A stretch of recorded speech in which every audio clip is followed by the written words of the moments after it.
Bonjour. Au cours de la semaine dernière, vous pouvez constater en regardant cette courbe, le CAC 40 est passé de 3374,19 ici à 3435,62 ici. Il y a donc eu une progression de 1,82%, ce qui est quand même pas mal, mais moins forte que la semaine dernière, bien entendu. Toutefois, je voudrais vous faire remarquer une chose. Regardez ces trois chandeliers. Ils dessinent visiblement une étoile du soir, quasi-doji, c'est-à-dire que leur présence signifie que vraisemblablement la semaine prochaine va être baissière. C'est relativement confirmé par l'aspect stochastique. Maintenant, de là à vous dire que cette baisse sera aussi importante que les cours semblent l'indiquer, je ne vous dirai rien à ce sujet parce que tout le reste est haussier. Regardez, la bande de Bollinger haussière, la moyenne mobile à 20 jours, bien entendu obligatoirement. La moyenne mobile à 150 jours, c'est nettement redressé. Alors je préfère ne rien vous dire, disons, plutôt que de vous dire une bêtise. Puis n'oubliez pas, la semaine prochaine, c'est la semaine du 15 août, et traditionnellement, c'est quand même une semaine disons, relativement calme. Enfin, relativement, parce qu'on a eu des années assez surprenantes.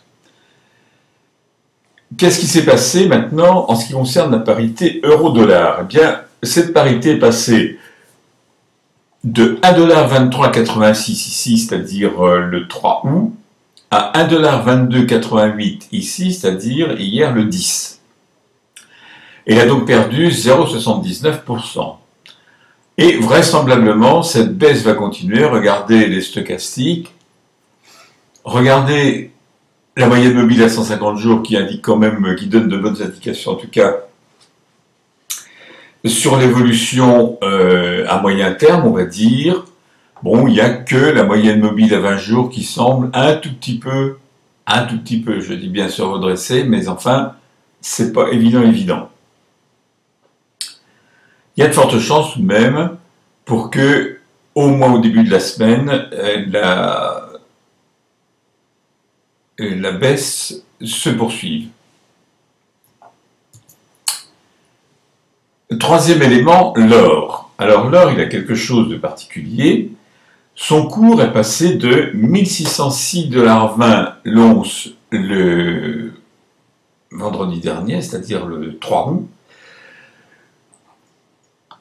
à 1621,50 $ l'once hier, le 10 août. Autrement dit, ici, vous avez eu une progression de presque 1%, 0,95%. Cette progression est nette. Cette progression a de fortes chances de durer, puisque regardez l'allure de la moyenne mobile à 20 jours, regardez l'allure de la bande de Bollinger tout entière. Bon, il n'y a pas de croisement des stochastiques, donc vraisemblablement ça va continuer. On va dire que la tendance de la semaine prochaine, en ce qui concerne l'or, en tout cas, est plutôt haussière. Alors, à mon avis, continuez à acheter de l'or physique, hein, il est encore à un prix abordable, on va dire. Dernière chose, dernier élément, c'est l'argent. Alors, l'argent, lui, son cours est passé de 27,74 $ ici, l'once, à 28,05 $ l'once, ici, c'est-à-dire hier. Ça représente une progression de plus de 1%, 1,11% exactement, et ce redressement a l'air de vouloir durer. Regardez, les cours évoluent dans la partie supérieure, disons, de la bande de Bollinger, celle qui est comprise entre la moyenne mobile à 20 jours et puis la bande supérieure. Cette possibilité de hausse, disons, n'est pas du tout contredite par les stochastiques. Donc, vraisemblablement, ce redressement a l'air de vouloir durer. Alors, je vous ferai remarquer une chose, c'est que le ratio or-argent est passé de la semaine dernière à 1 sur 57,90 à cette semaine 1 sur 57,80. Ça fait pas beaucoup, mais ça indique tout de même que la reprise, disons, de l'argent par rapport à l'or se confirme et vraisemblablement, ça risque de continuer. Autrement dit, continuez, à mon avis, à acheter de l'argent métal si vous avez commencé à le faire, bien entendu. Cela dit, je vous souhaite de passer une bonne journée, une bonne semaine boursière, et je vous dis à samedi prochain.